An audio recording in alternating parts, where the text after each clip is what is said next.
Assalamualaikum warahmatullahi wabarakatuh. Gimana kabarnya teman-teman? Bertemu lagi di pertemuan kedua. Kita akan membahas tentang materi penawaran. Di pertemuan sebelumnya kita sudah membahas tentang permintaan. Oke, kita kembali ke peta konsep. Di pertemuan sebelumnya, pertemuan pertama kita sudah membahas permintaan atau demand. Kita sudah paham, harapannya kalian juga paham materi tentang permintaan, konsep dasar tentang permintaan. Selanjutnya kita bahas yang akan kita bahas yaitu penawaran.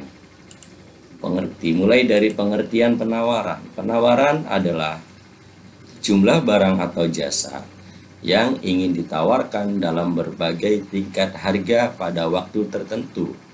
Diingatkan, sudah disampaikan di pertemuan sebelumnya, kalau kita membahas tentang permintaan, maka posisikan kita sebagai pembeli atau konsumen.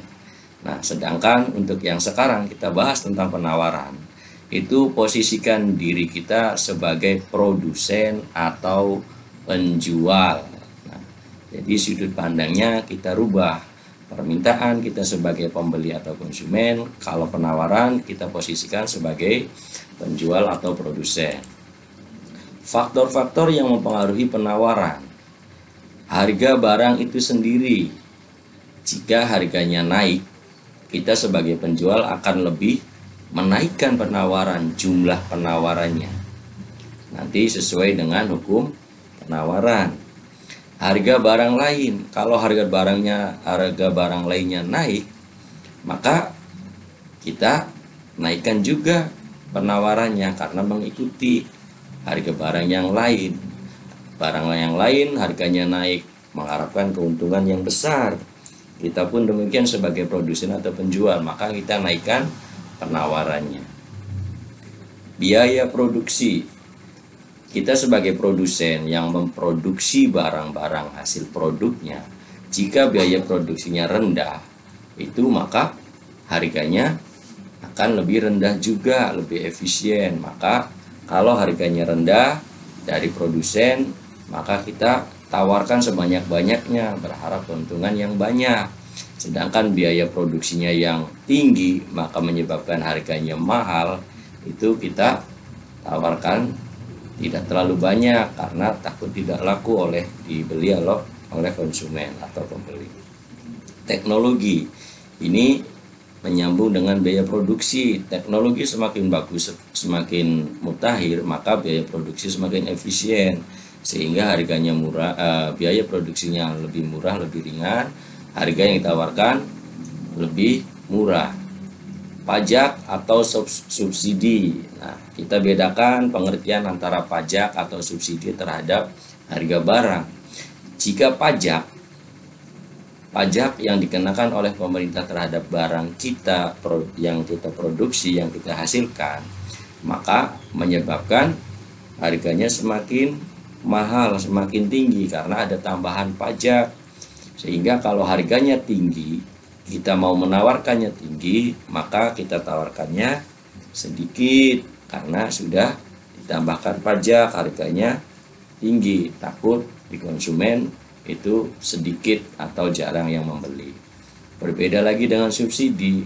Kalau subsidi itu justru memotong harga barang, karena biasanya subsidi ini dilakukan oleh pemerintah untuk kebutuhan-kebutuhan pokok yang seharusnya harga sebelum subsidi itu 10.000, setelah disubsidi menjadi 9.000 atau 9.500. Kalau harganya rendah kita tawarkan yang banyak, gitu kan. Perkiraan di masa yang akan datang.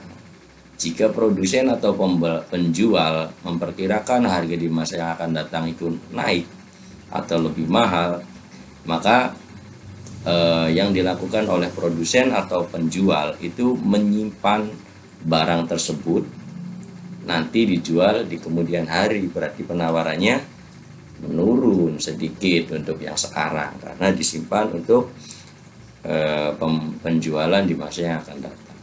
Jumlah produsen atau penjual. semakin banyak penjual, semakin banyak produsen atau pesaing kita, maka penawarannya juga semakin sedikit. Karena apa? Karena kalau jumlah barang di pasar itu banyak, maka terjadi penurunan harga, maka kita kurangi penawarannya, penawaran barangnya. Harapan akan mendapatkan laba, ini jelas tujuan dari produsen ingin mencapai laba yang besar, yang sebanyak-banyaknya. Tadi berdasarkan faktor-faktor sebelumnya. Faktor-faktor non-ekonomi, diantaranya bencana alam, musibah, wabah, dan lain-lain yang mempengaruhi faktor-faktor penawaran. Misalnya kita tawarkan jas hujan pada saat musim kemarau, itu kan berarti penawarannya harus dikurangi karena tidak laku, seperti itu. Nah, kemudian kita bahas tentang hukum penawaran. Hukum penawaran berbunyi, semakin tinggi harga suatu barang, semakin banyak jumlah barang tersebut ditawarkan oleh produsen. Sebaliknya, semakin rendah suatu barang, harga suatu barang, semakin sedikit jumlah barang yang ditawarkan oleh para produsen. Nah, kalau harganya lagi tinggi, maka kita sebagai penjual atau produsen menawarkan harga sebanyak-banyaknya. Karena tujuannya ingin mencapai laba yang besar atau yang maksimal. Sedangkan pada saat harganya turun, harganya rendah, itu maka kita turunkan juga penawarannya. Karena laba yang dihasilkan itu akan sedikit, seperti itu. Lebih baik kita simpan untuk penjualan di masa yang akan datang pada saat harganya kembali naik atau minimal normal, seperti itu. Ini hukum penawaran. Selanjutnya ada kurva penawaran. Kurva penawaran menunjukkan jumlah barang yang ditawarkan dalam berbagai tingkat harga. Jumlah barang, misalnya barang apa? Contohnya tadi kalau di permintaan sepatu kita tawarkan misalnya buku. Kalau penawarannya itu banyak, harganya tinggi. Nah, kalau tinggi, kebalikannya, harganya tinggi nih, kita tawarkan sebanyak-banyaknya. Contoh, dalam kurva penawaran, harga per butir telur.